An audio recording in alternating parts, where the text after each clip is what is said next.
Have you been stuck in a rut lately?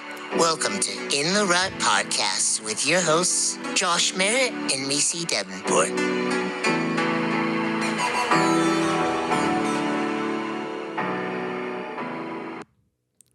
Welcome to episode 2, guys. So, as you can see, we're trying out video on this one. So bear with us. Josh and I are clearly excited in case you can't tell from our smiles. So, we had a little bit of feedback after our first episode. Some people had said we sounded like racing counselors and needed some Red Bulls. And then some other people had said the volume and kind of our vocals were good. So I guess after this one with the video, you'll have to let us know what you think. Yeah, and thank you guys, everyone, for reposting the fly racing giveaway to following In the Rut podcast on Instagram. I think we really gained a ton of followers there, and I really appreciate it. We're looking forward to doing more giveaways if that's something that you guys enjoyed. Don't be discouraged. We have plenty more coming your way. So with that being said, we hope you enjoyed the introduction. If you're listening to this one, thank you for coming back. And so this episode is going to be a recap of Josh's 2023 GNCC season. We are going to do a breakdown of every single one of his rounds. We're going to talk about the highlights. I'm going to see if I can do some good editing for you guys, and you can see what I'm looking at on the computer over here. So without further ado, Josh, are you ready to talk about your 2023 season? I'm so ready. JM5. JM5. Had a heck of a season this year, and I love to share it with you guys. I mean, from round 1 to round 12, shortened year this year, but we got it done, and we had the best season yet. So before we talk about, I guess, even getting into your rounds, just give us like a quick overview of what your last off season looked like, and what are some of the differences between this last off season and one's previous. So I'll leave you with that question, and then maybe if we need to break it down a little more, we can. Okay, I'll try to answer that one. It's a loaded question, I know. So I actually came into the GNCC season with a new team. So I came up to Jason and I was like, Jason, if I get this, this, and this. What is this, and this? This, and this. What was important? I was like, hey, if I can have a mechanic work on my four-wheelers throughout the week, I know I will come with a better result, because I was going through the week working on my race bike rather than riding. So I pretty much was like, Jason, if we can get either Mark Notman, Matt Pierce, Ryan, someone to work on my four-wheeler. So you could utilize your time better to practice. Exactly. And you were leaving the maintenance to another professional. To a professional, not me. I can do it. I had a season that I worked on my four-wheeler all season long and didn't have one breakdown. But it took more time to do that than I have friends riding every single day. I was working on four-wheelers. So at that point, you were prioritizing, in my opinion, because I also was around for that season, you were prioritizing just trying to finish and get, your top 10, top 11, and you weren't shooting for the best results necessarily, where you were just out there surviving, because you were trying to make sure your four-wheelers lasted. And they did. You had a great year of maintenance, but the difference was you had someone else doing the maintenance, and you were actually able to show everyone your abilities. So right, and that's what I came to Jason with a vision, and I was just like, I need, give me the same package four-wheeler that I've been running. Obviously, we picked up Mark Notman.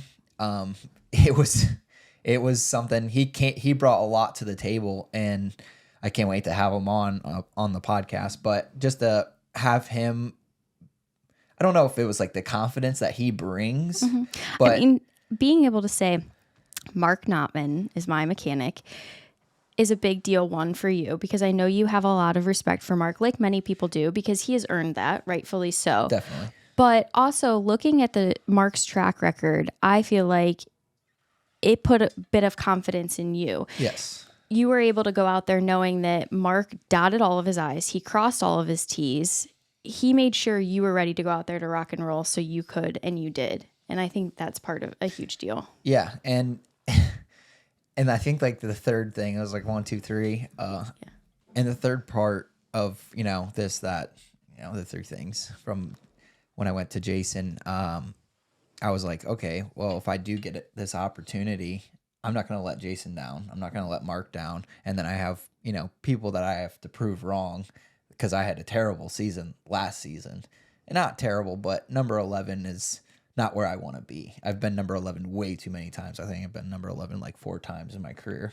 You had a pretty bad accident last year. For those who don't know, Josh was hospitalized. It was scary for me to see. I was there, and he dealt with. It was hard because you didn't see him walking around in a cast. You didn't see him, in a large brace. But he had a separation in his pelvis, and he's very strong. I think he has a high pain tolerance. But I'll be the first to say that I think it was a much bigger injury even than he might admit or say. I don't know. I think he just wanted to kind of push through and not milk out the injury as much as some might. And so I mean, yes, 11 wasn't where you wanted, but all things considered and with how bad that accident was, I think it was all right. But I know that deep down it kind of set a fire under your butt a little. Yeah, definitely. And it was actually, I think that helped going into this year because, like you said, it set a fire under my butt, and I had people doubting me, and I was just like, I either prove them wrong or not. Like, well, and I mean, tell me what you think. I guess I kind of looked at, you were at a point in your career where it was do or die. You're hitting the age where you're almost. You turned 30 this year, and you'd been doing this a long time. You'd been number 11, how many times. You had an injury.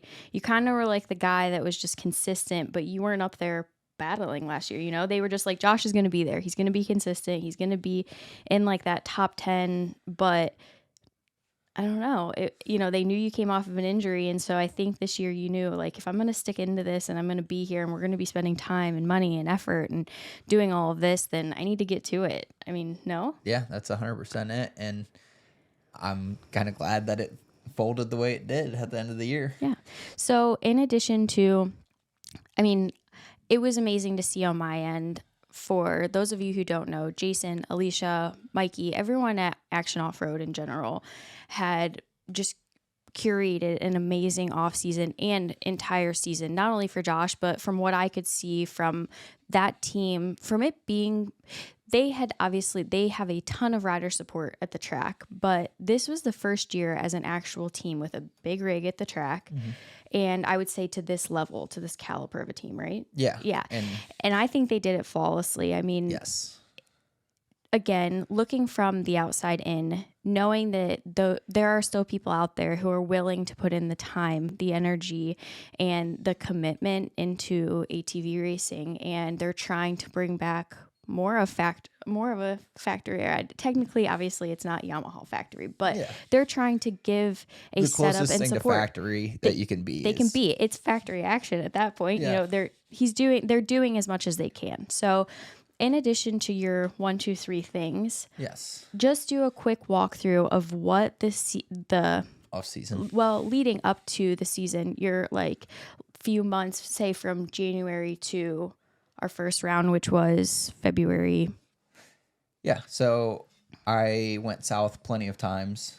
Well, I think you stayed down there. Yeah, I stayed down there, but I kind of bounced back and forth between Florida and Georgia, South Carolina, depending on weather and if there was local races. But it was really cool. Due to the Action Off-Road team, we got like an Airbnb all together. Mm-hmm. We were training together. We were riding together. It was almost the perfect setup because you pushed each other every single day. Like, it sucked. Like, when I saw Wyatt going for a run, or if I saw, somebody else training or riding, and I was either out for the week because I was waiting for a part or something like that, okay, I had to go do something because he's doing something. It puts you in an atmosphere where you have to be your best. You have to be pushing. Again, it's a do or die situation. You're sitting there, you're seeing your competition better themselves, and whether you have the choice or not, if your four-wheeler is broken, you're just sitting there thinking, you know, they're putting in the time, they're putting in the effort. And the thing about racing in general is, yes, it's a team sport, but at the end of the day, your performance when you're on the track, it is you. It is you. Every racer comes off and they're saying, you know, we went out there and we knew we were going to do this. Don't get me wrong. It takes a village for a rider to go out there and a huge support system. But when you are out there and your physical abilities are lacking, or you're simply just not fast enough and you're not having mechanical breakdowns and your pit was still fast, that's you know? So being able to have, how many, was it 3 to 4, 5 guys that were all riding? I mean, from various levels, because you had Hayden, who's 4x4 pro. You had Wyatt. Levi was down there with you guys. Huge part of it. I mean, he had you guys down there. I loved watching. I was at home. I would see Josh. We'd travel back and forth, though. Sometimes you'd come back home. But seeing Josh on Levi's and, you know, the Outlier Performance Instagram, I called it Grumpy Josh. Because he'd get him in there and he'd have them doing circuits and they're drenched in sweat. Their shirts are like soaking wet, but also to know that Levi's there to make sure that they're refueling their body, they're drinking gallons of water, doing the workouts right. Yeah, and yes, to make sure that they're not going to be hurting themselves, and he's making sure that he's critiquing their posture and form. So, riding, working out, eating healthy, and then you're just in that atmosphere. It's like you're as deep as you can go. That's all you're thinking about. That's all you guys are doing. I mean, they had movie night every night. Every night. It was awesome. But other than that, I mean, you're literally at that point eating, breathing, sleeping, and just all about racing four-wheelers, GNCC, and it's the most involved you can be. So I think it gets you in a mindset. I think, yes, I'm sure it's hard to be away from home, family, things like that, but it sets up, it's like the perfect storm, I like to call it. Oh, it definitely is. And I think we worked really well as a team in those times. I think at the end we were all getting kind of sick of each other, but I think it was just the testosterone. It's about to be race season. Mm-hmm. You get that little fire set under, you get more focused, and the fun time is just kind of coming to an end. Yeah. So, you know, the season's coming up. So the stress of getting the quads built, getting, you know, your family down there, all getting that ready. Kind of stuff. So I definitely think putting in the work this off season was second to none. I mean, I put more work, I sweat more than I have ever done in my lifetime. I mean, like you said, Levi, he pushed us to the next level. And I think with Wyatt being there with me and Cooper and Charlie being there a lot of the times, Charlie kind of on the weekends, I think it all raised the level, the bar, you know. And coming into the season, I was beyond confident because we did hit a couple local races, FTRs or you guys did a couple because I came down on the one Mid-East. Yeah, Mid-East, and then there was another different series at GTR. I forget what that one was, but we were racing against Cole Walker before he got hurt, Jay. Well, Jay was down there with you guys too. He wasn't in the house, but he was riding with you guys a good bit too. So Jay Shad was also down there. And just with all those local races, I was seeing how me and Wyatt were, you know, stacking up. And me and Wyatt, we rode together. And this was, for those of you again who don't know, this was Wyatt's rookie season. So impressive rookie season. I think. Obviously, I haven't been around forever. I don't know everything. But looking at Wyatt's rookie season compared to other rookie seasons, Wyatt did very well. He did very well. And I think his off season, you know, I can't speak for Wyatt and, you know, what Wyatt's previous off seasons have looked like. But I think, I keep telling Josh has been doing this for a long time. He has the experience and the maturity. And I think he knows when to take his time and things like that. But I don't know. I think a little bit of Wyatt's rookie kind of like just riding as hard as he can and maybe not necessarily waiting. And then your experience to say, okay, let's take a second. Let's take a breather. Here's a little bit of the experience talking. Yes. I think maybe those two things colliding could have been, well, you know, it worked in your guys' favor. Definitely. He had the speed and I had I can't say he doesn't have the brains, but I had the brains, just the older technique. I mean, it's so exciting to get out there, regardless if it's your rookie season or your 15th pro season. It's so exciting to get out there. I mean, how could you blame anyone to want to get out there and just push as hard as you can? And it's funny, like probably out of the 12 rounds, probably 9 of them, I was either battling with Wyatt or I was, at some point next to him. So it was very exciting because I knew we were so close in speed that it could have been anyone's day. It just depends if he made a mistake or if I made a mistake. Yeah. So we'll go through that. Yeah, I'm excited to have rounds. Wyatt on the podcast. Just to put it out there, aside from Josh, Wyatt is my favorite pro. He's funny. He is funny. For those of you who don't know him, take a second to get to know Wyatt because outside of racing, even he's a really good guy. His girlfriend Jordan is great. They just got a new puppy, Tex, who I cannot wait to meet. Oh yes. So just had to throw that in there. Huge dog lover, big Dirt Nasty fan. My mom came to the last Iron Man, and she saw the Dirt Nasty shirts, and she's like, cornrows. It was a look for sure. Yeah. And I think it grabbed some attention. So he's doing it all right. Check out he's doing it all right for his rookie year. I mean, he's got a fan base. He's got the speed. It's just putting it all together.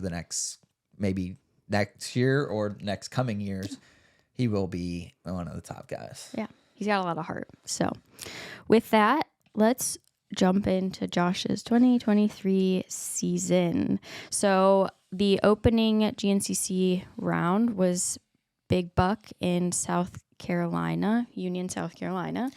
What do you want to tell us about Big Buck, Josh? So I actually was riding very close to the Big Buck racetrack for a long time. Todd Jones's property is not too far from there. And I probably went to Todd's 2 weeks before the first race just to ride that terrain rather than sand. In that 2 weeks, correct me if I'm wrong, you broke in your race bike, correct, with Levi? Yes, and that was a whole story in itself. I mean, I had Levi with me, and I don't know if he was getting sick of me or what, but I had him doing lap times probably for 5 days, and I'm like, this bike doesn't feel like my practice bike. And we were tweaking. I was calling Mark. I was calling anyone that could help me out. Yeah. Mostly Mark. Well, and I want to take a time out for that one.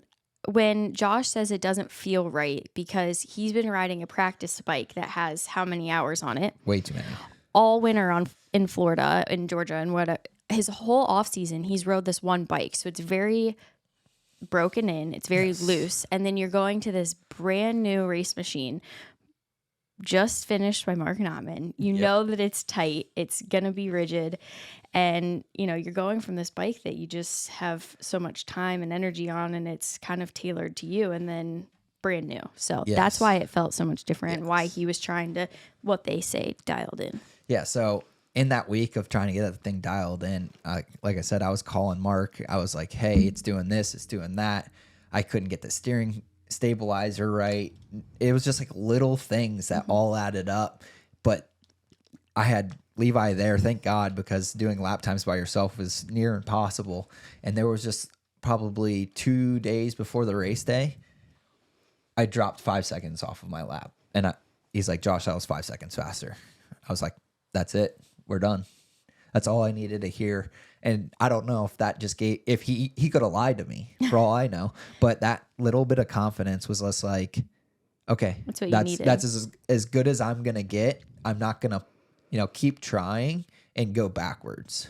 So I'm like a guy, I don't like to switch my settings for every single race. That I found out that in the top 5, these guys got setups for every single race, pretty much shock settings.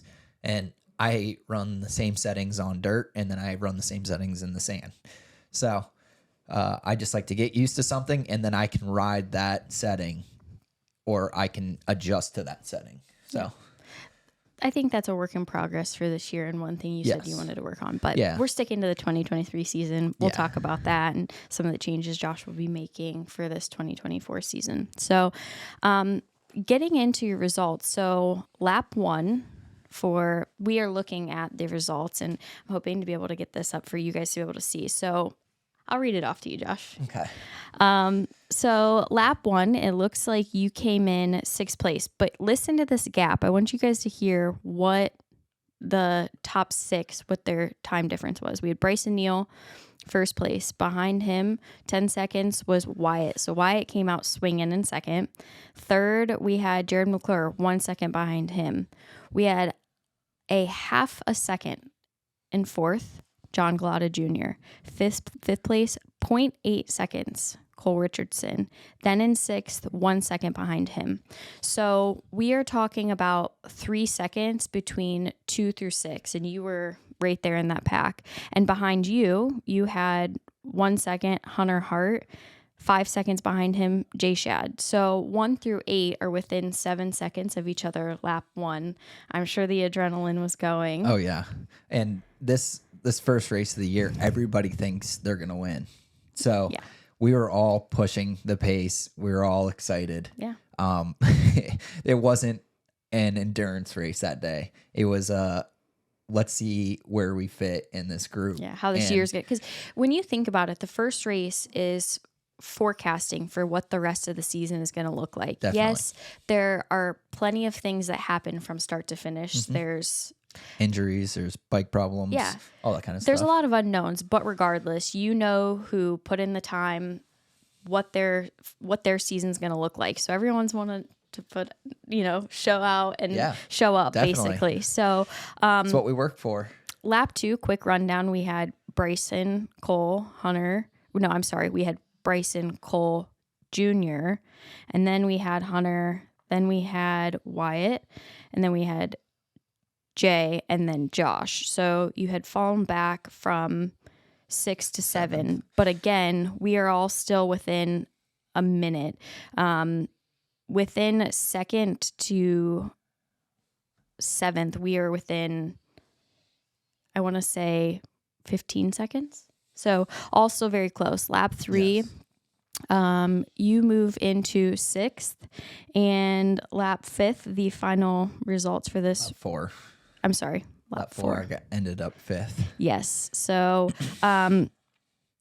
So it was That's really just like a battle the entire race. Like you could see someone and you could, go off of what they were doing. And like a lot of people don't understand leading is hard. Like a lot of people don't get to lead. Only one person in every class gets the lead. Mm-hmm. So that person leading has to figure out the track, but the person behind them gets to watch them and the track. So they get to see what they're doing wrong or right, and then adjusting to make it faster. And it's just so much easier.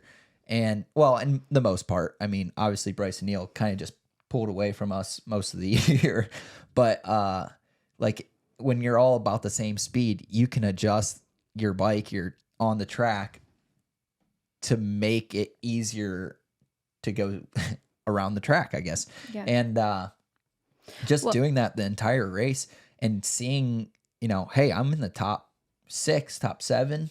That's kind of where I wanted to be for round 1. And then I remember distinctly Jay Shad on the last lap, I think we had like 2 miles to go. He was literally pointed off of a cliff. Like his front wheels were off of a cliff. And I'm not sure what happened. I think he got kicked out of a rut and it just turned him. I think we talked about it at the end of the race because it was actually kind of scary. Like he was like holding onto the grab bar, trying to pull this thing back while the front wheels are, it was like a water ravine cliff. It was pretty wild. And just seeing that and then going through that finish line, I was pumped. Like 5th place for my first race of the year. My goal was to be in the top 5, like for the end of the year. So to start there was just like, I think your words were, this was a dream start to the season. oh yeah, it was a dream start to the season. Cause I mean, and the top 4, we're right there. I mean, Bryson was kind of out there and Hunter. That was actually one of the closer finishes that you guys had to Bryson, I want to say. So that just specifically speaking, that race and then lap 2. So Cole finished 57 seconds behind Bryson at the first round. Okay. Hunter then finished 2 minutes and 57 seconds behind Bryson at race 2. So Got it. that would be at Wild Boar Palatka, Florida. Did I say that correct?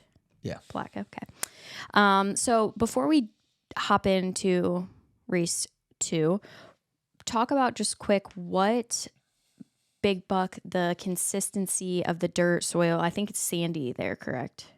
At Big Buck? Yes. It's like it's weird. It's got like a clay bottom, but it has like a sandy dirt on top. Okay. And that's kind of what I like. So it's like a hybrid. You have it's like a hybrid, mix. but you have like a good berm in some corners, and then some corners are just straight clay and it's just flat. Yeah. And, there's not much there to grab onto. It's So slick. I want to make sure we talk about that in, each one of our race recaps, just because I think different riders perform in different climates, elements. So I think that plays a big factor for you, for me, for a lot of people. So we'll make sure we touch on that. Round 2, Wild Boar, Florida. I know everyone, it was hot. Yeah. It's definitely... I struggle in the sand. Like, okay, I spend a lot of time riding in the sand in the winter, but it is not like Palatka, Florida in the afternoon race. Like the whoops are so big that you can't even hit them as whoops. You literally just like jump into the face. Yeah. And to be honest, like I talked to Mark already. I talked to Jason and I said, hey, I need to either do something differently in Florida to get my shock set up, because I set them up for Kroom, and Kroom is not like the GNCC race. Let's go through this year though, and what the different, for how you felt. I mean, lap 1, you came out in 3rd. So lap 1 wasn't too shabby. This was a 4-lap race. He says he hates it, but he did come out 3rd lap 1. Now, lap 2, we fell back to 8th, and then 9th, and then we had a 9th place finish. I will say the last 2 corners of this race for Josh were very eventful.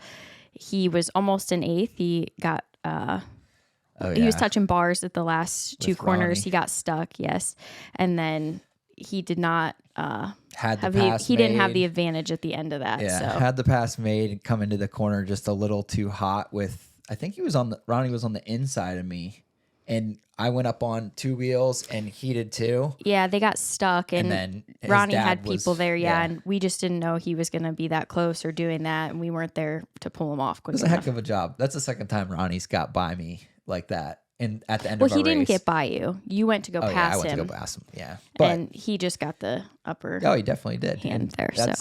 That's half of it. It's a spectator helping sport. That's why it's so cool. So the more fans you have, the better off you are. I want to say I don't think you had goggles at one point, because I remember I didn't. I was overheated.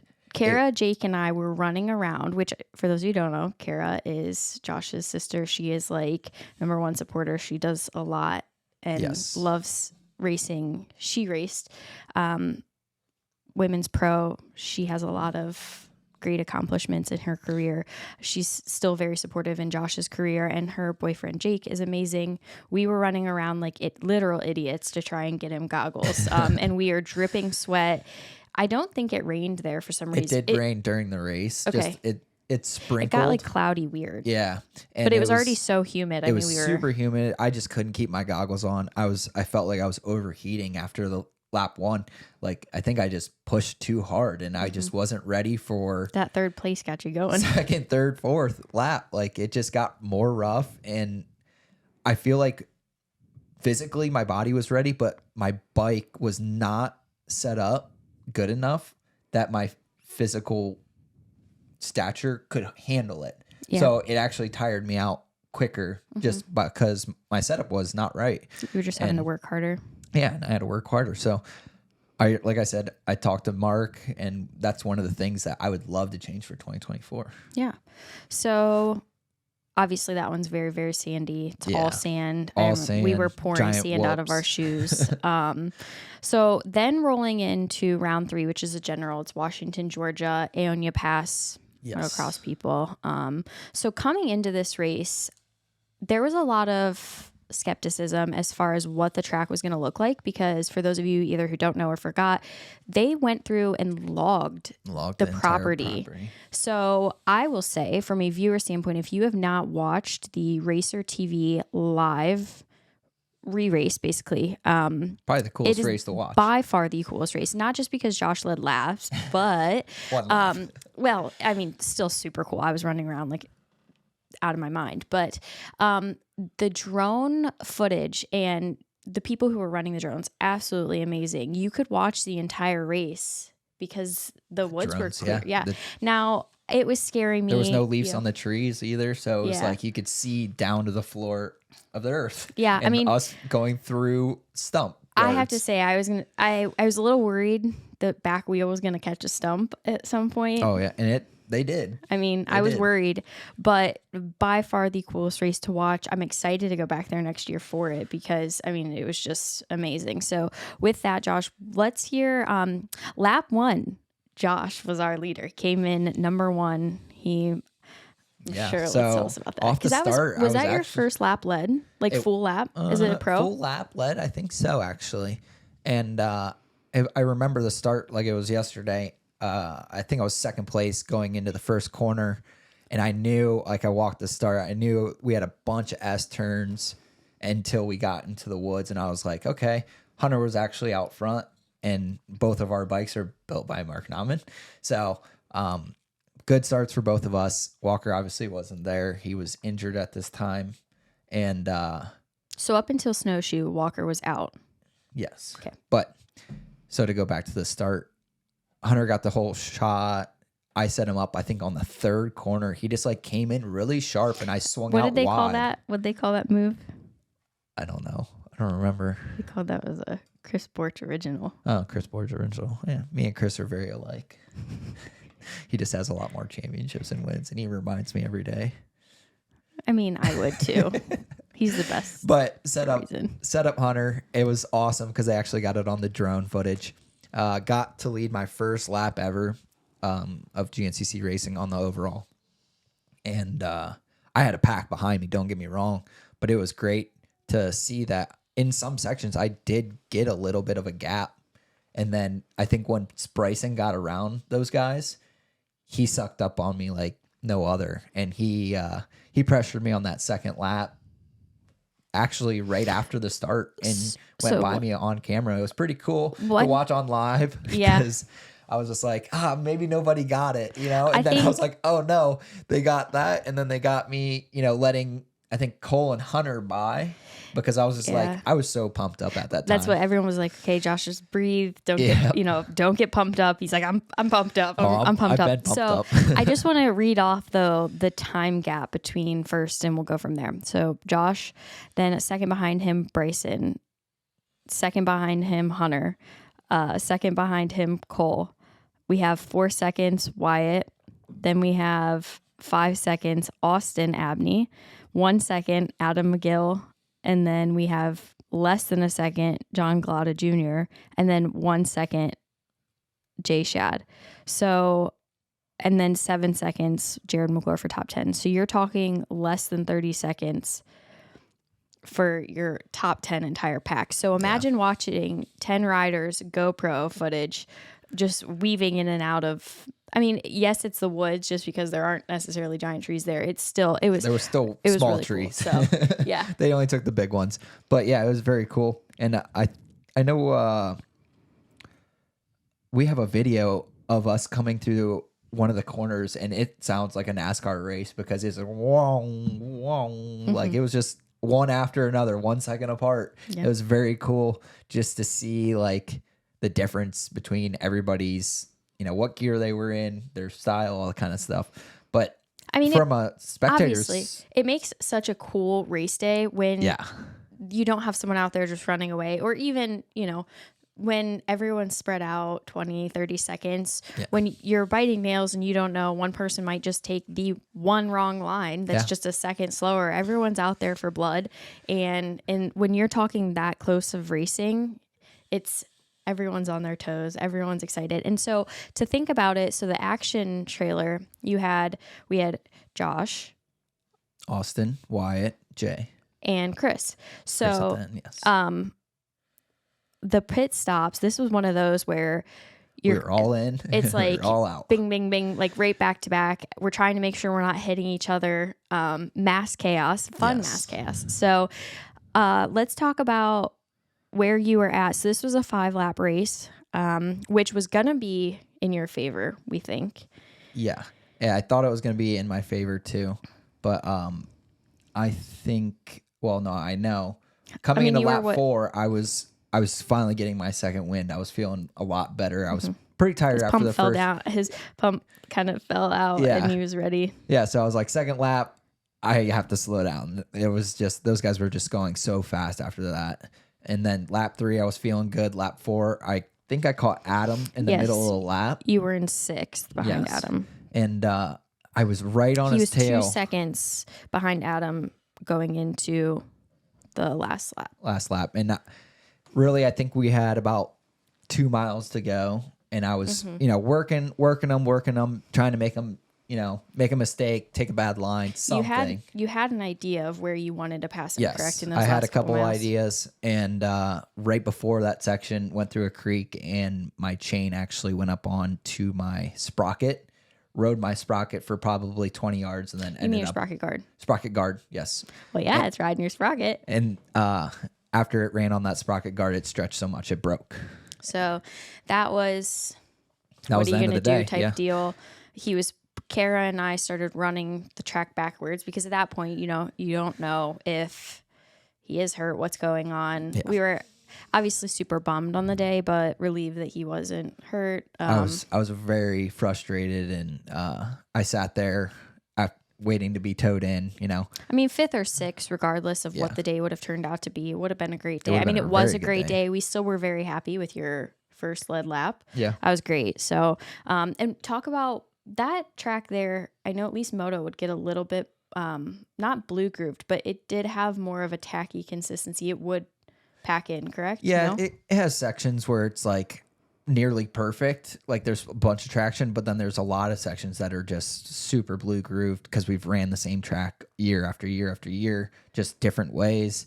And they always add a little bit in that has that pine needle that's kind of slippery. And then you get to good dirt. And then there's also some good ruts actually back there, some soft sections that they run us through if it's not too muddy. Because if it is muddy, the morning race would tear it up so bad that we would never make it through. But I think the dirt bikers have that problem. Yeah. One thing about race 2 and 3 is there's only a week in between. So, from the time after the first round, Josh went back down south, continued training. It was still too cold up at home. We live like near Akron, Ohio, for those who don't know. So we obviously get a lot of snow, or at least years past, even if we don't get a lot of snow, it's cold. So between 2 and 3, Josh's family and I was able to go last year to spend time in Florida, and it's kind of like time used as vacation. Yes. Kind of get to decompress, visit with everyone again. I mean, you're gone for so long. It's nice to kind of get a little bit of R&R. Get some Yeah. time on the beach, in the ocean. And then I did some days I went and trained. Yeah. So we were running on the beach, which was amazing. It was nice, but it was a mix of a little bit of both. So after then round 3, Josh comes home.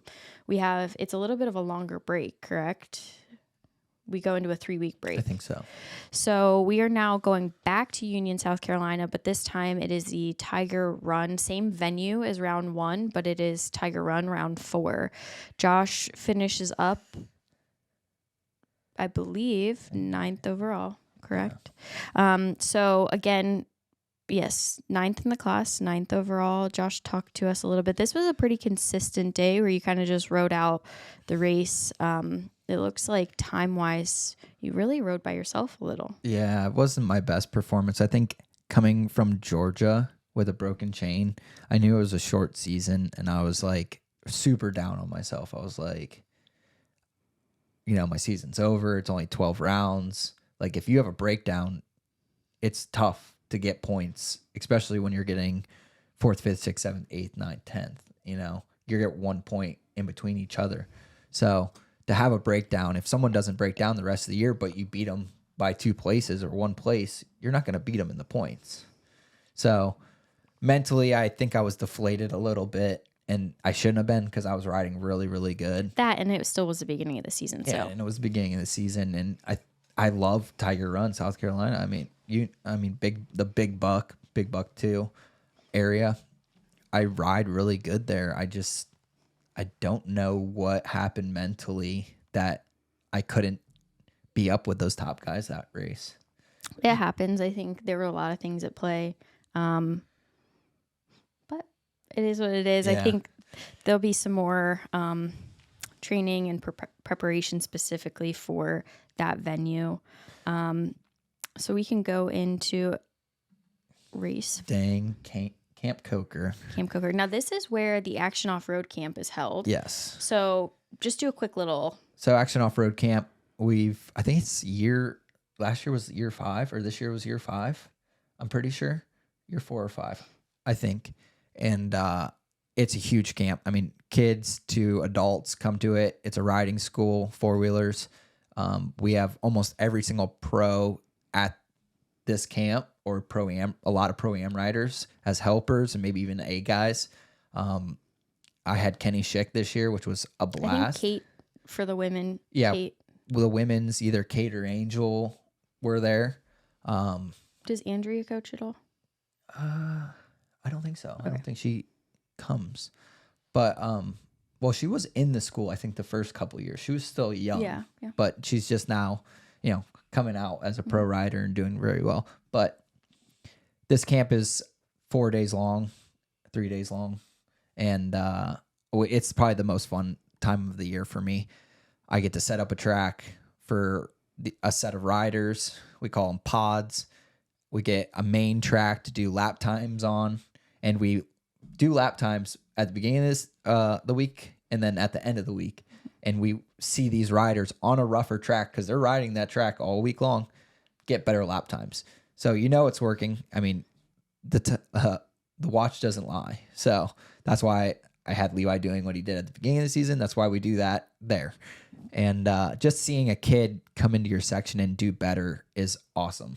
Like, hey, I want you to just make this little adjustment, move your quad 6 inches to the left. Boom. He hits it perfectly. Okay, well, you probably just gained 2 seconds in about 5 corners that I can see. Yeah. And I have a 30-second mini loop on our giant loop. So it's very excited to see that. And then afterwards, you hang out with the kids, you go swimming, you 3 go meals fishing, a day. Yeah. 3 meals a day. There's lots of stuff to do. I mean, it's a racing camp. All the racing families are there, but there's no pressure. Yeah. So even the pros, I mean, race weekends, you guys are all there. You all have something to do. But at this camp, we can't talk that much. But then we get to a camp and you're all there for one reason. We're there to communicate. Goal. We're there to teach. We're there to, just be us. And people can actually see what we're like outside of racing. And a lot of that, normal people don't get to see. Like, we're just like you and everyone else. Like, it's I'm a normal person. Adam McGill, normal person. Everybody that's at Camp Wyatt, all those guys. Yeah. It's very cool. Kohler there. Hunter Landon does 4x4. Landon, Hayden's there. Yeah. So I think my favorite part is when parents come up and say, I've been trying to tell my kid that for like 2 months, but it just took Josh to say it. Yep. And it just took. And that's what it is.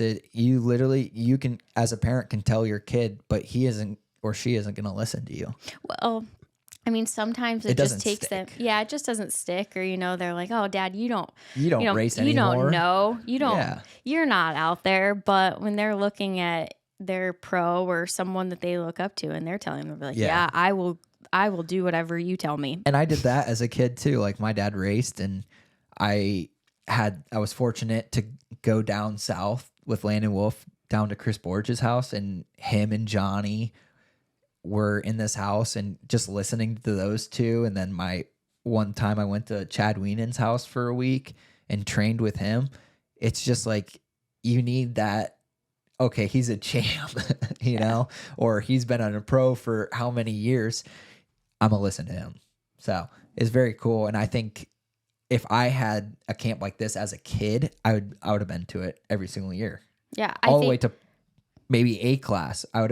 I felt like, hey, maybe at A class, I don't know how much more these guys can teach me, but I'm telling you, we had some A riders out there that we dropped 3-4 seconds. For an A rider to drop 3 or 4 seconds in a matter of a couple days is absolutely insane. Like, that's on a short track. Probably our tracks are 5-6 minutes long. And if he's dropping 3 to 4 seconds, that means on a 30-minute track, he's dropping 20 seconds. Maybe. Yeah. So I think it's a confidence booster too. You're like, hey, I just went out and rode with all these pros. They're my friends now. Yeah. The kids look at it differently. So and that's we a do little, make a lot of friends there. So it's very cool. That's a little promo if you haven't checked out. Yeah. Check out Action Off-Road Camp. They're going to be trying to do more mini camps this year we're where it's doing more mini one-on-one camps. with your favorite pros. If you have a pro that's more local to you, keep an eye out for that. Definitely send a message and say, hey, we'd be up for that. I think they're trying to get some feelers out of, how. Yeah, we're going to try to coincide with like other series. If there's like I'm close to E-Rock, A-Works. Mm-hmm. If I can get those kids to come to this one, we'll find a location to all gather at. And it will be a smaller group, which is more one-on-one, but it will also be a shorter camp. It might be a day or two. Yeah. So, and then you have guys that are in Indiana. You guys got guys down south by fast tracks, even down in South Carolina, Georgia area. So I know that if it isn't feasible, I know it's hard. Some people that are stick more to their locals, and it's not feasible to spend 3 or 4 days or make the trip down to South Carolina. They're trying to make it so you have pros that are accessible closer to home. Definitely. So back to Camp Coker. Gosh, even after all these camps that I've done, I go there and I'm like, okay, I need to practice the track. So but you would think you say that, but like almost all of them, I think, but maybe 2 or 3 pros go to the camp. So it's not like, they're all thinking that probably. Yeah, but it's just like, okay, I have extra time on this track. I have rode it during the week. I've actually built a track at this track, which is mostly the GNCC track, re-aeroed, little more fun stuff for the kids. But then I get to this race, and this is like the 3rd year in a row that I've just struggled. I actually clipped 2 trees at this race back to back, and it was like, I think on lap 1 or 2, which is really sad because I should be in, I should have the most stamina and the most strength at those laps, but it's just silly mistakes off of sand whoops, and clipped this one tree on my right side, and I don't think I made it another 50 feet, and I jumped into this other tree, and I was just like, my wheels were pretty much pointed left and right, and I was just trying to make the thing go straight for the rest of the race. Yeah. I will mention lap 1, 5th place through 10th place were all within 7 seconds of each other. So again, you were in a group, you were in a pack, just simple mistake. And Yeah. So struggled a little bit on that one, but got points, finished, and that was like the main thing. And I was like, all right, well, we'll just move on to the next round. And it was the Hoosier, which is Ironman 1. What round is this? The Hoosier. We are looking at round 6. Round 6, the Hoosier, the first Ironman GNCC without Crawford's Ironman Hill. Yeah. What did I got 8th, 9th. Oof. I struggled in Indiana for some reason, and I think your last lap was faster than this was a 5-lap race. It was faster than lap 4, which is good to know that your physical abilities, you were pushing. I was definitely pushing still, and I feel like I was battling with guys that I should be. Wyatt beat me and Austin beat me at this race, and those guys fly. Austin is an Indiana ripper, possibly the best ever to come out of Indiana. And when he's in Indiana, I think he gets to sleep in his own bed at that race. It's such an advantage. Not that he wouldn't kick my butt there anyways if he didn't have to sleep in his own bed because he's that good at Indiana, but it definitely is an advantage. And him and Wyatt, Jared, Jay, Hunter, Junior, Adam, Bryson, they all excel at that faster pace race. It's so fast there. It's absolutely insane. And I think I finished where, I probably should have this year in 9th there. Last year at Ironman. Yeah, last year at Ironman, Wyatt was a rookie. Like, he just moved up at the last round. He beat me. Austin beat me. So they definitely pick up the pace there. They just, maybe their setup is better, and I'll have to work on that. Does it not get as rough, or what is it that makes it so fat? Or what is, I guess, I is think it not as tight? It's not as tight in probably 90% of the track. And then I think there's just so much traction. I like a looser bike. Okay. And I've talked to Mark about this actually after Ironman this year, the main Ironman. I was like, dude, I just couldn't turn my four-wheeler. Like, I think it's set up to go straight so well that when I get into these long 50-yard corners, Those GBC tires just have too much. it's too much traction. I told him that. I said, maybe I need to shave those things down or something. On slicks out there or something. You have to be ice skating. I was like, I just can't turn. Like, it's like I said, 50, 40-yard, like, bending corner. Yeah. If it was just a straightaway. It's like a sweeper. Yeah. If it was just a straightaway, I'd be fine. But you're constantly turning around this bend. And I think my bike was just, like, not set up for that. And at both Ironman, well, the Hoosier and the Ironman, I struggled a little bit due to that. And not after the Hoosier, I didn't really know I was struggling with that until Ironman, when I knew I was in shape and I've been riding even more. Mm-hmm. I was just like, I don't know what's going on, Mark. I rode to the best of my ability, and this is what I came up with, and it has to be this. So, I feel like the Ironman Hoosier venue is always very fun. Obviously, Ironman is different; it's much bigger, but it's a fun track. It's a blast to race there. It's the best dirt of the year. Yeah, Indiana's the weather blessed. there was beautiful. Oh yeah, it was warm. Yeah, not muddy.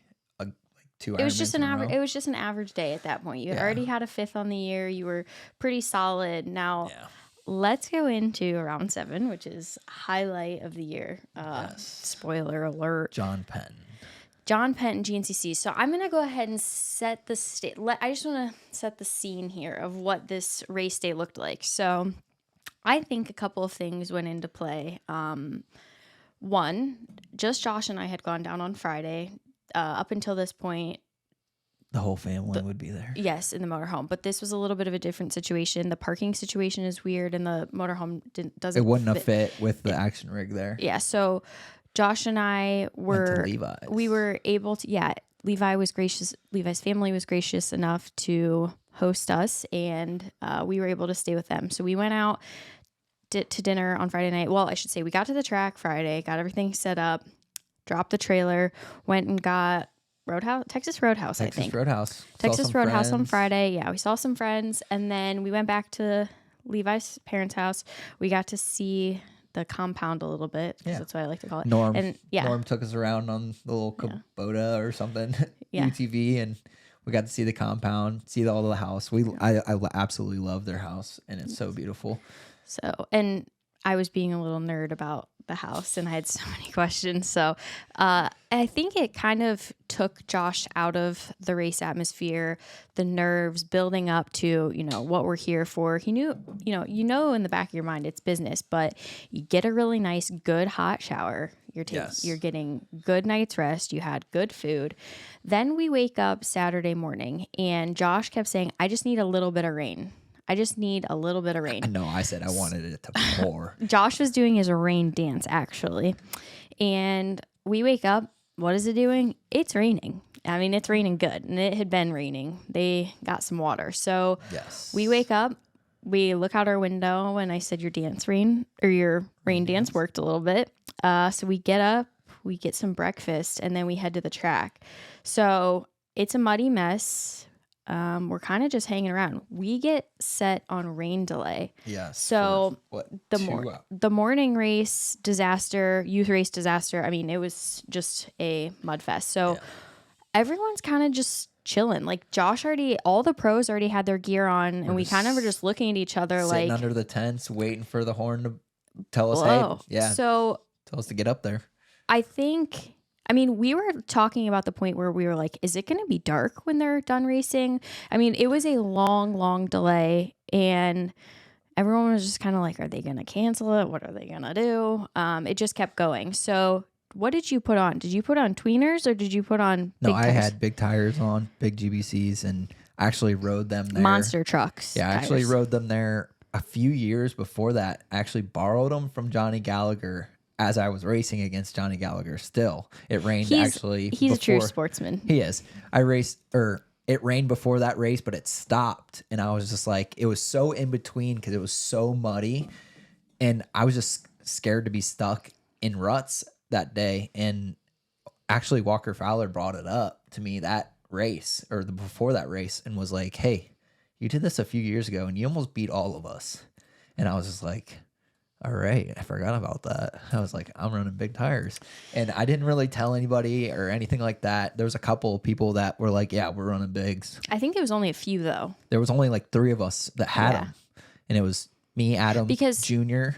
So GBC came out with something we refer to as tweeners, which previously GBC, and correct me if I'm wrong, but they only had what we call big tires and their standard race tire. Yeah. So when they introduced these tweeners, a lot of people just switched because as sad as it is, it seems like the dirt bikes normally get the short end of the stick where it normally rains. It's beautiful conditions on Saturday, and then Sunday, it's just like they have monsoons come through. So for a while, it seemed like really big tires weren't needed. It was like extreme series unless you were going to snowshoe. So, and then even there, they got away with doing tweeners, which is the in-between size of standard race tire and big tires. So I think, did some people race the in-betweens? I don't think so. I think a lot of people didn't even have their big tires mounted just Yeah, because 'cause they were all ready year for long. snow. They were just ready for snowshoe. That's the only time they really bring them out.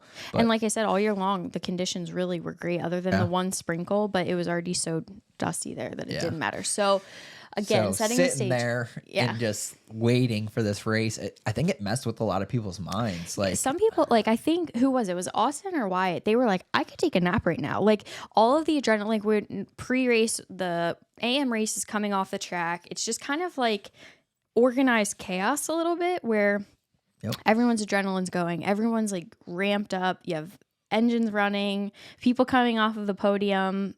So it's a heightened experience, but then there was just like this lull in the day, and everyone was kind of just like looking at each other like, hey, do you want a snack? Like, what do we do here? Yeah, and like I didn't eat anything but breakfast. So it was probably like, I don't know. I don't remember what time we started. I feel like it was like 4. Yeah. It was extremely late. Yeah. And like I know I've heard from other people that people will eat on like a cycle before the race. So they have a certain thing before the race because they know that's what worked for them or that's what, They have a time schedule for their food. time schedule. And that messed a lot of people up, or a couple of people, I should say, in pro class. And for me, I was just like, I think we were rocking off of some Starbucks that morning. And I like to come into the race a little hungry because I feel like it puts me in a Don't better... think that I don't feed him, people. I do my best to. He does hydrate well. He doesn't really. I drink good water. Yeah, we do drink good water. He doesn't really pitch a fit for that. But when it comes to food, he does fight me a little bit. I'm like, here's a sliced orange. You never Eat seen this. a lion go after its dinner on a full belly. And so I don't argue with him about it. I do. He does have to eat breakfast. He won't. I He doesn't have to argue eat. about that. Yeah. And he does fuel himself very well the day before. This is not us saying do not eat the day of the race. This That works is how for you me get also. yourself hurt. Well, and Josh, again though, he is fueled properly, but he's ate a also lot the not night before. over consuming. Yeah. He's just saying he's not going out there and gonna throw up at the race. Just do not take this wrong, where we are saying do not properly fuel yourself. We do not want to be the reason that anybody is not performing to their best ability or hurting themselves. This is so Josh has got it down to a science. He's been doing it for a long time. He eats This works enough best in for the me. Well, he eats enough in the morning, but he's just not eating a ton during the race. We are also the endurance drinks and hydration that he is taking before the race has a sufficient amount of sugar and carbs, and salt and minerals. So yes, he might not be consuming food, but he is getting enough calories and nutrients to finish the race. So with that being said, let's Back hear to the about race. And That was a little disclaimer I had to put out there. I'm sorry. Yeah, definitely. But, just sitting there under the tents, the horn finally blows. I'm ready to go. We kind of looked at each other like, oh shit, it's happening. Oh darn, it's happening. You can guess. I think think we can I cuss. don't. Wait. I've been waiting to use this. There we go. Oh. Okay. Well, okay. So the horn blows. We're getting ready to take off. We're going down to the starting line, and I have my big tires on. So does a couple other people, and I think it was just the confidence. Like, I need to get a good start. I know I can be up front. It will be, an easy day. There's normally one good line, and with the big tires, that line you can always make. Like, there will be times when you run the normal tires and you have to like split off and go wide and then get back onto the main line because it's too deep. Big tires, you just like, it's a monster truck. It's very cool. And that confidence was just going through my veins, and I got the good start. I was second around the first corner, but then Ronnie come around the outside of me. And then the second corner was a right-hander, and he was on the inside. So he actually pinched me off, which was genius. It was Jared, Ronnie. We went into the woods, and there was that main line. And I was just like, there was some slop to the right, and I was like, I have to get by Ronnie and Jared as fast as possible. So I actually cut through this slop that would cut this whole corner. It was like 5 feet.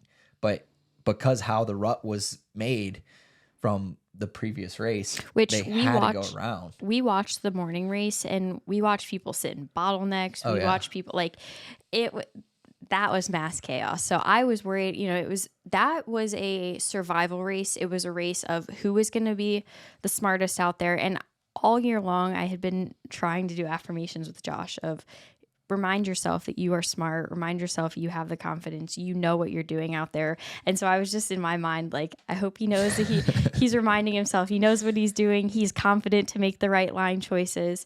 And he did just that. He came through the first lap in first place. Yes. Then so I passed Ronnie, and then Jared just had to take those lines that kind of cut out of the main line, and I just monster trucked through them.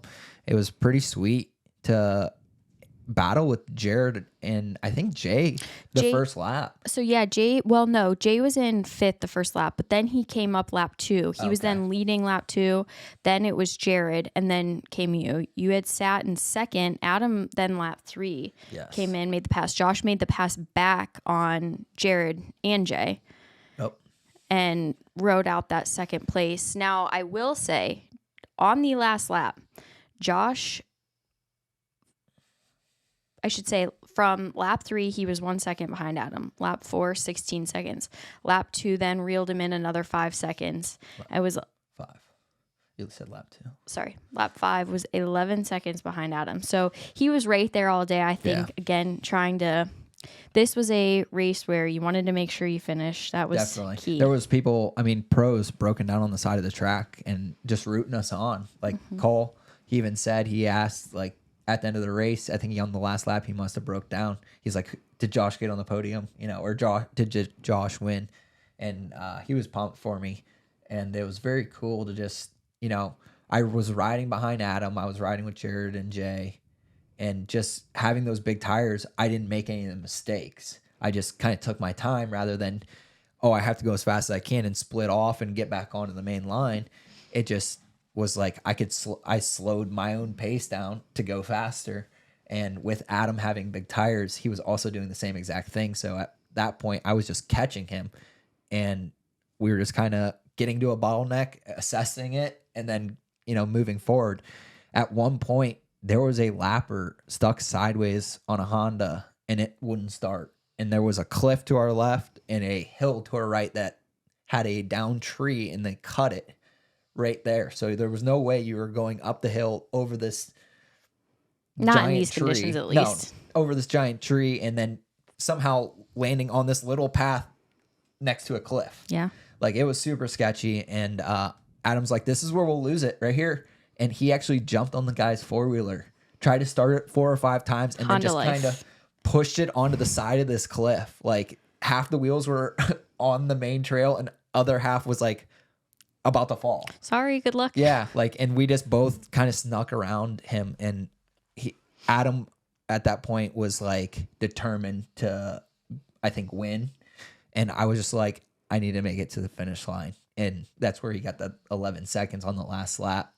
because we were right next to each other. We probably sat there. I mean, it felt like forever. It was probably a minute though, and it was just so nerve wracking because I was just there was no one behind me. There was no lappers catching us, but so the next person would have been a pro, which would have been Bryson or Wyatt. Yeah, and it was just the things running through my mind after we got through that. I was like, get to the finish line, and I think once I saw you, Levi, and Shorty, probably, what is that, 10, 15 feet before the finish line coming out of the woods, I was like, oh shit. we were yelling. Like, were. I made it. I made it here. This is insane. It was very exciting and still absolutely insane. First ever podium. This is second place. Kara and Jake gifted Josh. This is the jersey from his podium. Great from photos. the race. Not the podium jersey, but the race jersey. Oh, sorry. Yeah, it's okay. I actually thought that too. And then I was like, wait, this is that white. was we pulled a random one out of the trailer for the podium. Yeah, we had a clean one for the podium, but it was my race jersey. Very cool. Something I will definitely always keep up on the wall. Not giving that to anyone, that's for dang sure. But yeah, second place. I actually got to sit in the middle of the box because Adam wanted to do it the old-fashioned way, so a lot of people actually thought I won the race. Made for some really good photos. Yeah, and which was pretty sweet. You know, I didn't even correct them. They're like, "Congrats on your win!" Like people would see the podium finish. Like I'm gonna ride this out. Yeah, podium picture finish, and I'm in the middle, and they don't care if it said a second or a first on there. They're like, "You're in the middle. You won." And I'm like, "Yeah, thank you." Like I'm not. I'm feeling like a winner. That's all that matters. So I definitely felt like I won that race, and well, I got second, but it was as close as I have ever been. So yeah, very exciting, and we got to celebrate after. Yeah, we got to celebrate. We went back to Texas Roadhouse. Went to the Glottas and the Stewarts came with us, and a couple other people. Kenny, Lane, his girlfriend, Levi. Yeah. We all met at Texas Roadhouse. Closed the place down. We were the last ones. I think we got in there when they were closing, and then we stayed like an hour and a half, 2 hours. It's hard to organize that many people. Yeah, there was like 30 of us, and then we were like, okay, let's go to Levi's, and we hung out till 3 a.m. and it was a blast. We were all just chilling, telling stories, getting having a wild. good time. Yeah, getting wild.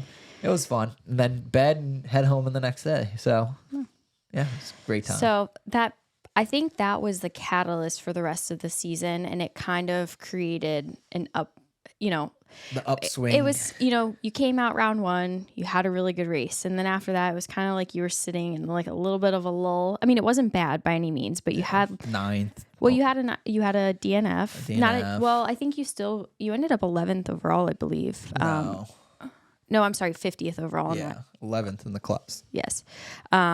So in general, I think it was just kind of, I think you had higher expectations. You knew you could do better. And then, so you come off of a second place. We go to Mason-Dixon, which this is pretty close to, this is one of the closer ones to home. Yeah, definitely one of the closer ones to home. And something that me and Cole, his track is very similar to.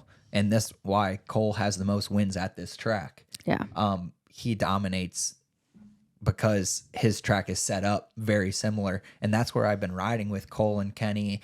And then at some point, Walker came in after his injury was finally healed up. But we put laps down at Cole's house, and he's always down to ride. So he always texts me, hey, we're doing laps today. We'd go out, do our whatever moto.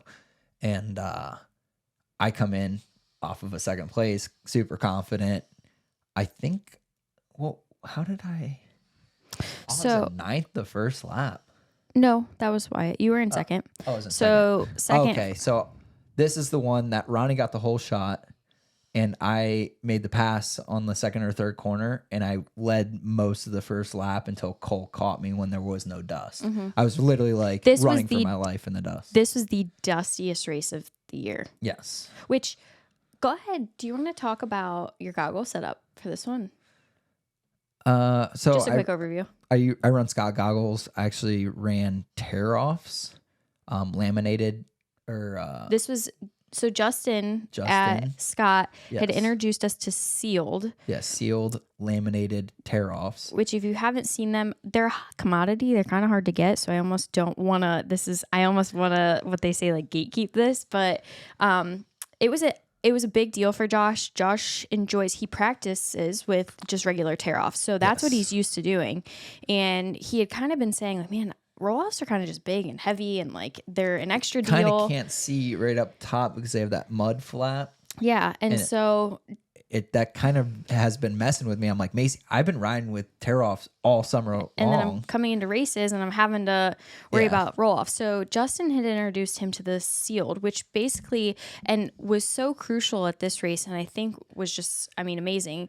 There were a couple of other tips and tricks I won't give away, but it seals around the outside of the goggle on each tear-off. It's a small, I guess, like almost sticky. Yeah, sticky substance. So there's nothing getting in. So you're not going to have like a layer of dust film underneath of it. So it keeps your vision extremely clear because he wasn't going to need roll-offs. And if anything, the dust was just going to get in there, get in the canister.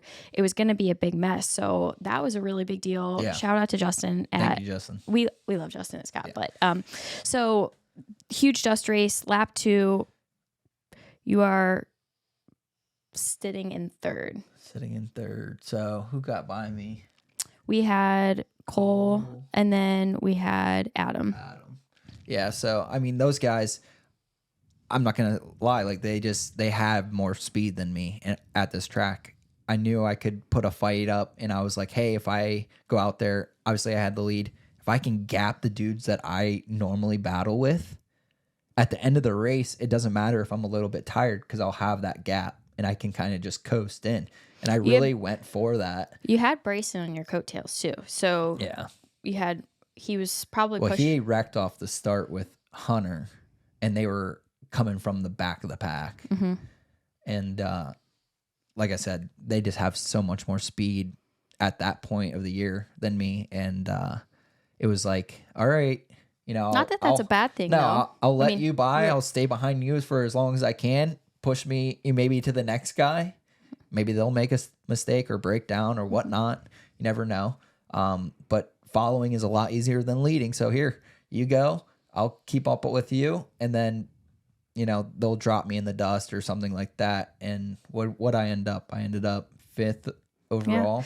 Yeah. And this was another one where your last lap was still very fast. You were consistent. You were holding good lap time. So your stamina was there. Yeah. It was a good day, all in all things considered. I think it sprinkled a little bit. Yeah, so at the pit, I did take roll-offs just because it was sprinkling. So you had all this dust all day long, and then on top of pretty much powder. The rain didn't do anything. Like cakey. Yeah, it gets like just that thickness where it's gonna stick to you. So my whole jersey was white, and then after that rain hit, the dust stuck to me, and it was all brown. Like wherever the rain hit me, it was brown because it would just stick to you because it was still dusty in the rain. Yeah, very crazy. But yeah, that was definitely a confidence booster. Like leading the first lap, not all of it, but a lot of it until Cole went by, which knew he was coming. I mean, the guy's unstoppable there. And I was just like, run, Cole, run. Like he's an action off-road guy. And obviously I train with him and I want to see him do good. And he comes into that race with a different mindset. If he could do that every race, we would all be in trouble. But for right now, it's that race and that's his race. So I don't know. I think Cole's got enough confidence. Yeah, you're right. So moving into snowshoe, this was a weird day climate wise. So we had just gone from a couple races. Obviously the Penton was muddy, but in general it was still warm there. I mean, we were in summer, and then we go up on the mountain. It's cold, it's foggy. Rainy. It literally looks like a scary movie from any of the racer TV between their aero videos. Like you see, it's just weird, eerie feeling. Shout out to Yamaha. Yeah. Yamaha. We got our Blue Crew Yetis. Blue Crew camp that they put on. Actually Yamaha get to go University. Yeah, I actually get to go up a couple days early, set up a track with Walker, Mark, Johnny, whoever is helping that year. Jennifer, Scott Newby, they're the ones that kind of put it on, get the displays ready, whatnot.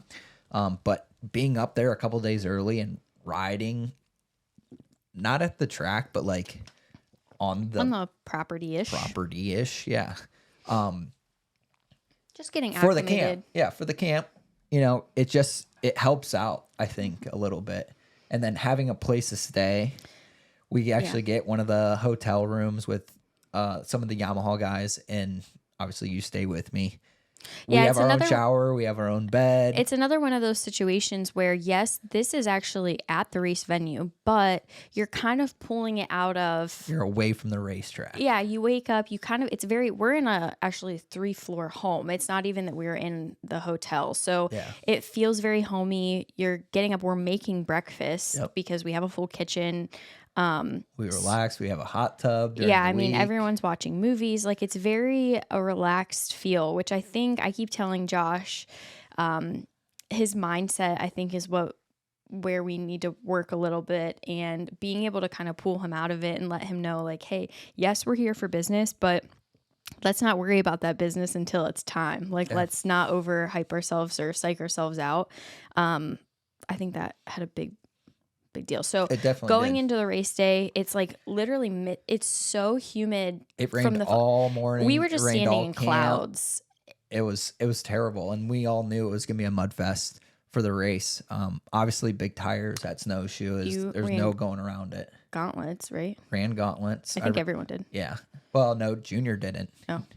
I actually just watched that video. Okay. And Junior definitely didn't. I don't know why he doesn't. I think it's because he can actually clean his grips off easier when he doesn't have gauntlets, which is, I understand. So you were row 2. Row 2, you got a little bit of time advantage on the front row. So this is live engine start. Super cool. You're on the road. Yep. If there's if there's like any sort of, by far the coolest start. I just love snowshoe start. I think it's... Macy's never raced snowshoe, but she obviously loves it for some reason. The start is just so cool. I'm a total nerd about it. She's going to race it next year. We'll see. So we're second row. I take off. Jay actually spun out in front of me, which was probably the worst thing that could have happened. I don't know how he snuck by. Like, how you snuck by. I mean, you just kind of squeezed right into the inside. In between Jared and him. Yeah, it was pretty wild. But right after that, I didn't walk the track. No. And instead of going straight, we made a hard left. I tipped over probably 100 yards into the race. So I come into a corner. It actually had a berm, and there was a GNCC official pointing to the right. And I had my sights set to go straight. And I lock up. Those big tires probably folded, and it just flipped me onto the side. And I was like, are you kidding me? And my row... the next row go by me. I'm like, that's how we're starting this. This was a surprise. I think, was it row 3? Or row 4. It had to have been row 4. B-Wolf and Walker decided to come out of nowhere. I don't even think during the day I knew that any of that was, not that it matters, but any of that was going on. Also, this was one of the only races this year. I think it was the only race this year that Josh's family was not there. So I had all of the great support at the action tent, but the stakes are a little bit higher because it's muddy. And Josh likes to do this thing. I don't advise it, and I don't even know really if we should be talking about it, but Josh does a helmet change in the middle of the race at the pit. Did it at John Penton too. He did do it at the John Penton. I think he was just feeling like I had a lot of success there. It works great. It does give him a really fresh feeling. Yeah. It's light. Fresh, clean pads halfway through a race. With a lighter helmet, you're a new man. But it was a lot to juggle that day. I think obviously we did it. We were okay, but it was a lot all at once. And by the time the hard part at this one was like, I'd think he was in one position, and then because of time adjustment, he'd come around and he's already 2 or 3 places different because I didn't get to see him on Racer TV to give him the right pit board. And so it was a little bit of chaos just trying to manage everything. But just going through lap 1 and coming in, I was in So with 7th overall, So with time adjustment, yeah, it was hard. You had Walker Fowler. winning the overall. Yeah, and then he passed Jay. me physically from like 2-3 rows behind me. And I'm just like, you got to be kidding me. Like, obviously, I think I rode with him a few times before that. And I knew we were about the same speed, actually. If not, I was faster in some sections because his confidence just wasn't there at the time. He didn't have any just getting expectations. back. Yeah, he was just getting back into it. So he came into this race saying, if it rained, I know the pace is going to be slower, so I'll race. Well, his pace is still fast, and he is smart. They're probably obviously the smartest rider out there. And he went to the front right off the get-go, like passed multiple classes, like rows of 5, I guess. Rows, not classes, and was up in the front leading the overall. It was insane just to follow him, John Galata Jr., through the first couple laps. And then at one point, I hit a pack of pro riders all stuck together in one rut. And then I was just like, holy crap. Holy. Yeah. I think I'm in like 3rd overall. But I don't know. So with the time adjustment, they're saying, I think it was Johnny, was saying Josh Merritt might be in the lead because he was in the 2nd row and the people who were in front of him, he could see them-ish. Cole and Bryson were pretty far out. But there was still questions. So, of course, there's me. I'm trying to listen on the phone. I'm running around like saying, you could be winning. Just try and stay with them. I don't, At one point, I literally came up one of the big hills and I saw Mark Nyman. I'm like, Mark, what place am I in? And he's like, I don't know. And I was like, okay. Which made me feel a little better because if Mark doesn't know, then that's okay if I don't know. I think he was waiting for Walker because Walker was supposed to be right in front of me. And obviously, that's his main guy. So I come around pits and we go right back where Mark was. And he gives me a pit board 3rd. I'm like, holy crap. Like, it's going down. So lap 3, you were in 3rd. You have Bryson and Cole in front of you. And they were a decent ways out. How far? You were a minute and a half behind. Yeah, a minute and a half. That's perfectly fine. Like, they're expected to be out front like that. And I was just like, okay, well, I just have to manage this. I managed that race so well, that last lap, I should say, so well. I made one mistake. I ran out of film on my goggles and I pulled them. And when I pulled it, it grabbed my goggles, turned them a little bit sideways. And I had one tree left to get onto the fire roads. And I clipped this tree. The bike rolls over and Jared's sitting behind me and he's just waiting. And I'm like, oh my gosh, he might wait for me to flip it back over. And we'll just both take off, and all I have is fire roads, 5th gear wide open. There's no way he's gonna pass me, and there's no way other than us colliding and possibly dying, which he's way too smart. He would never do that. It would be really, really tough. But he sneaks up behind me, and I was just like, no. Now I want to mention though, you guys reeled Cole and Bryson in. Now Bryson had a 39-second over Cole, and then you were a minute and a half behind Cole. Yes. And Jared going into the last lap was only 3 seconds behind you. So Bryson and Cole finished less than a second apart. And then you guys, so that would have been 2 minutes behind Bryson. You guys were on lap 3. Yeah. Going to lap 4, you guys had caught them almost a minute in time. And then, so it was Bryson, less than a second, Cole. Then Jared. 59 seconds. You were less than a second behind Jared. Right. 0.8. 0.8. Yeah. To be that would have been insane to get on the podium at Snowshoe. But 4th place. Still great. Still great. We still celebrated. Yeah. And that was awesome. I was that close to getting on the podium at Snowshoe. And like I said, one little mistake. If I would have just been smart enough to know, I knew I was running out of film. Because I kept those goggles on. Were you running into lap riders, or what was lap or riders, just tire? But there was trees that were actually hanging down in front of you, and you literally had to duck back and forth so they didn't hit your bill and slap you in the goggles because you'd have to pull. Yeah. So at some points there was literally a line, and you're dodging. You'd always get hit by one, so you pull. And I was like, I felt it get tight, and I was like, okay, I think I have a little bit more. And then I was like, okay, I can clear it for the fire roads. went to go pull and it grabbed, and I was like, oh no. And that's on me. I should have been smarter about pull the goggles off. It's the end of the race. Yeah. I know he's behind me. Yeah. I don't have to look behind me. I just need to look in front of me, and it's just fire roads. And I just made that one mistake, and that Jared, the sneaky snake, snuck right by me.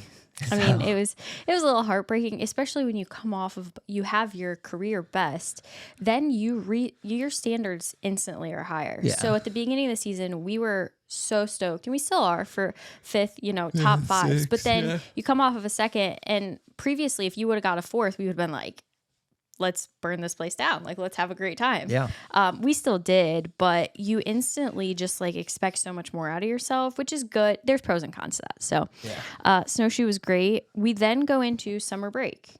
Yeah. And that's when the real work started. Obviously, Walker was trying to get back in shape. I wouldn't say that you weren't working all year, but I think you just having the time and you not having to take so we travel to the races, then you come home, you clean, it's a lot of back and forth for getting the bikes to market. It's all great, but regardless, it was just a lot of consistent riding days. Right. And like you said, consistent riding days with Cole, Walker, Kenny, working out still with Outlier Performance. The riding, though, obviously Cole was he's trying to win. Walker's trying to get back up to the winning pace. I'm that third wing with Kenny, trying to learn as much as I can while I'm out there.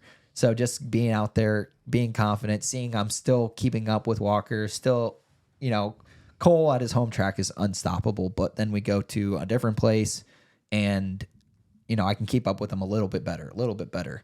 And then just racing locals, here and there. I didn't race too many in the summer. I think I raced 3 or 4.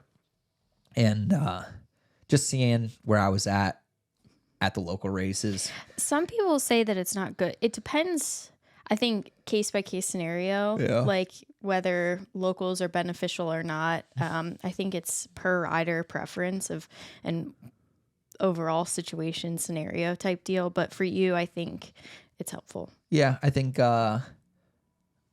racing, I should say, against dudes that I'm going to race during the GNCC week is beneficial. But when I go out there and there's nobody there to, race against, I kind of back it down knowing I don't have to go all out. So I don't think I get as much out of it. So you're saying like an 80%er. Yeah. And I don't know if that's something I need to work on, or do I just go ride with Walker and Cole or Kenny and put in my 80% at a track that's closer to the house and not waste as much time. I guess it depends on if you need to start or not. Yeah. And that's one good thing is you get a green flag start. You get that kind of adrenaline rush, trying to get the whole shot, all that kind of stuff, making it to the finish line. So tell us about Mountaineer. The Mountaineer. This year was weird. It was super fast. And how did I get a good start? Did we bike this one? No. We went and remember we talked to Wyatt. He said all you need to do is look at the rock sections. So we went and walked the rock sections, the pro section only, and then we walked to the finish line. So I think we walked 2 miles of this track. And before this, guys, we didn't walk very many tracks. We biked a couple. Yeah, we biked a couple at the beginning of the year. Macy isn't the best biker yet. Well, let me just say, I'm 5 foot, and I was on a mountain bike that was a little bit too big. Now, I'm, not the best mountain biker, but in general, I set myself up for failure. We rode some hilly courses, and she ate it once, and I was like, okay, we're gonna walk. So we actually stopped, walking full tracks because it takes 4 hours or something to do that plus. So we've been walking sections. We'll walk a couple miles of the start, a couple miles to the finish. We watch a lot of GoPro videos. We watch a lot of film before the race if we can. Yeah. If you're a beginner, you'd be silly not to use YouTube. Austin Abney literally GoPros every race this year, at least in the afternoon. He's really good at wiping off the lines too. Yeah. Watch the lines. Watch how he takes corners. It's so simple to get better if you're not a pro rider. there's old GoPro videos of McGill, of me, of Walker, of Johnny. Pretty much everyone's There's been plenty asked. of morning race videos on Yeah, there. there's plenty of morning race videos of people having GoPros on. Just watch. If they're faster than you, watch it. You'll learn something. You'll learn, oh, I wasn't taking that line. Oh, I should probably do this there. The tracks are normally the same, people. It's there's new sections or new corners, but a lot of it's based off the same thing. So if you take one thing from every year, you should be getting better no matter what. You should So never this go was backwards. another one where the top 7, the first lap, were back to back. The first lap, Yeah. like It was a little dusty there, and then there was big boulder rocks that would come out of the dirt in the faster sections, because there was rock sections that we went, there was some. decent speed through, but then there was just like fast sections, and there would just be a random rock. There was brand new section though at this track that you guys hit, correct? Yes. And even for the morning race, there was some brand new sections. Yep. So 2 sections that you guys have never seen before. Yeah, and it was actually some of the best riding sections out there. Like, it was a blast. It had a good rut and good flow to most of the The track. weather was like perfect. Weather was perfect. Got a decent start, I think. I mean, I came through lap 1 6th. I don't know how many people actually no. I think Junior passed me on the first lap, and that was about it. And then I saw Wyatt. Oh, this is where they actually got a photo of me looking back, and I'm like, oh, dang it, it's Wyatt. Knowing he was probably riding pretty good this off the summer break, and I knew he had the speed. He actually got by me at one point, and I followed him. I'm like, okay, well, here we are, back to Florida training, but in West Virginia, and followed him, and he made a mistake in the pro section only and tipped over, and I felt bad for him, but went to the inside of him and kind of just kept riding my pace, and I think it was all the way till Walker caught me, and I just watched the video. He was in like pro-am at one point, and then caught all the way back up to me. And then we started picking up the pace. I think we were the fastest riders on lap 4 and lap 5, possibly, other than Bryson. Bryson, I think, was a couple seconds, maybe 10, 15 seconds faster than us. But me and Walker put on a trial. We caught The McGill. last lap, you guys were the fastest. We caught McGill. You actually were the fastest the last lap I was the fastest by 9 seconds. over No, I'm sorry. Other Bryson. than Bryson. Yeah, Bryson was faster. But second fastest, me and Walker were literally flying. We caught Adam. We passed Adam. We caught Junior with not even a mile to go. I don't know how he messed this up. In lap 3, you guys were also fast. No, sorry. Other than Bryson. No, it just last lap. Sorry. Okay. Well, with a mile to go, Junior hits something, flips over. Me and Walker go right around him, and I follow Walker right into the finish line, literally on his back wheels. It was a half a second. It was a 0.4. Crazy. 0.4 seconds behind him. And that little push, obviously we were riding together all summer long at that point, was very cool. And I was like a little mad that he beat me, because I was pretty much, I felt faster than him during the week, but Walker during the week and then Walker during a GNCC, 2 different complete people. He picks it up. That's why he's a champion. That's why he has, I don't know how many wins, but I was so close, and that's the only person I wanted to beat, and I got beat by him. I'm like, you got to be kidding me. So went into the next 2 weeks of waiting around for the next race, and obviously rode with Cole and Walker some more, and we ended up at the Buckwheat, which that's CJ Raceway, right? Yes, Yeah. Newburgh, West So Virginia. me and Macy actually raced there twice this year, NECXCs, and I knew that track backwards and forwards. The first time we called it forward. The second time that we ran the NECXC, we called that backwards. Yeah. The GNCC ended up being the backwards way Yes. of what we ran. And then they actually added some new sections, which was pretty cool because it got rid of the rocky sections that I didn't like, and I don't know if Macy didn't like, but we'll get to that in the next podcast. So I knew this track, all the rocks, I knew all the sections, I knew, well, the thing is on this track is we don't, at those local races, you don't ride the big field sections. You cut that out. Pretty much like I would say if you're looking at the entrance of the place, you don't ride the left side of the property at all. It's all on the right. So it's a little bit more technical. So you got to add in all the field sections, all that kind of stuff.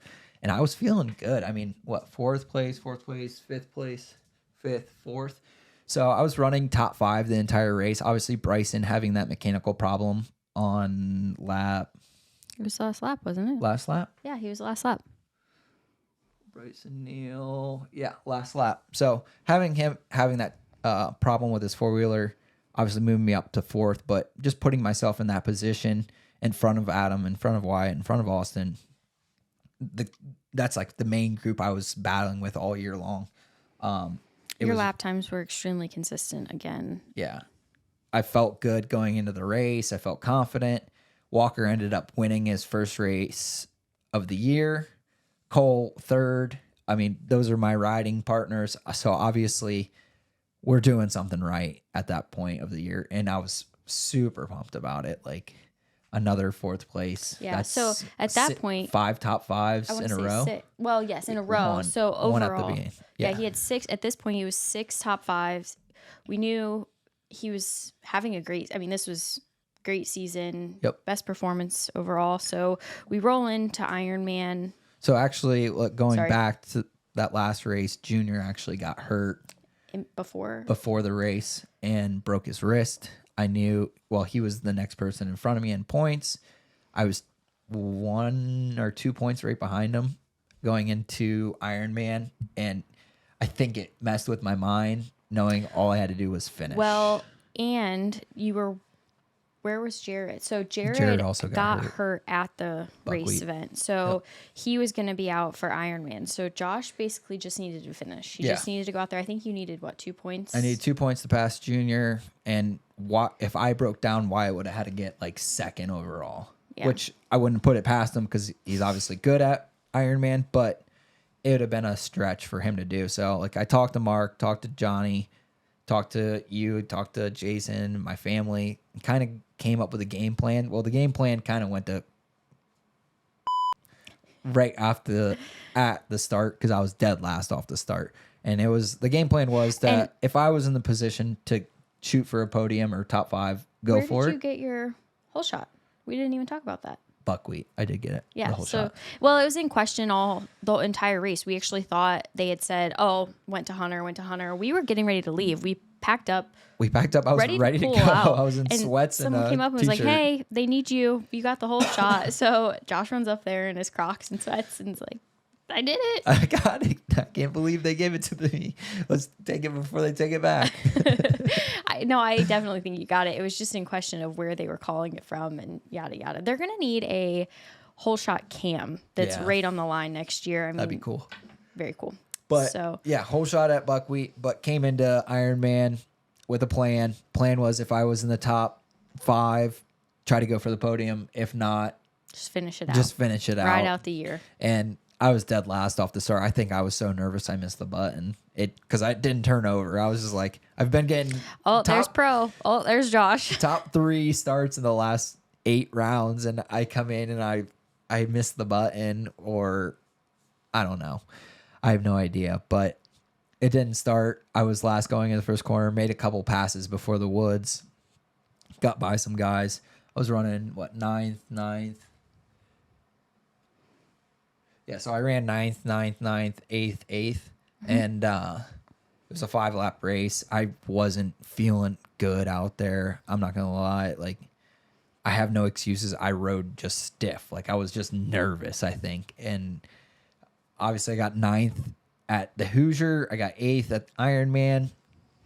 It was a weird race because I obviously had 5 top 5s in a row, and then I'm sitting in 8th place, and I'm riding where I was back last year, And you just have higher expectations for yourself at that point. And it sucked. I went through the finish line. I was bummed. I get back to the Action Off-Road rig, and you guys all have your number 5 shirts to surprise me with, which was it turned my frown upside down, that's for sure, because I was like, that's not how I wanted to end the year, but that was good to see, and it was a very good surprise. We took a picture, number 5, and we did what we had to do, and I wasn't looking at the bigger picture right then and there, but then I was like, okay, that makes sense. Let's load up, let's get home, and let's just reminisce on this great year. Yeah. So I've said it before. I'll continue to tell you, I'm extremely proud of you this year. You did well. I'm excited to see what next year brings. That's Josh's year. It's a season. It was Clean a the great one. four-wheelers. I haven't touched a four-wheeler since. Yeah, this was his break's over. It's over. I'm ready to. I always tell him, I'm like, let's not create this long break where you have to start from ground zero. Let's get after it. We're gonna have to get after it here soon. So we're excited. This next podcast, I will be talking about. I ran just a handful of the races. Get her point of view from a beginner rookie. Yeah. Standpoint. Yeah, half the races, kind of morning race perspective, and Josh will be the one asking the questions. I get to ask the questions, yeah, so it'll be very exciting. Thank you for listening. Again, we have an Instagram at In the Rut Podcast. If there's anyone who would like to sponsor us or become a part of the show, we do have an email for any inquiries. It is intherutpodcast@gmail.com. We love to partner with you. Any products we believe in, we'd be more than happy to bring to our listeners. Any listeners, if you have questions or something you are dying to hear us talk about, please reach out. We love to hear your feedback. We are doing this because we enjoy it. We enjoy connecting with you guys. So we're super excited to get more people on. We are in the works of doing that. But we can't wait to hear your thoughts. Yes. And if you guys are on YouTube, make sure you like and subscribe to our page. And we'll see you guys later. Peace.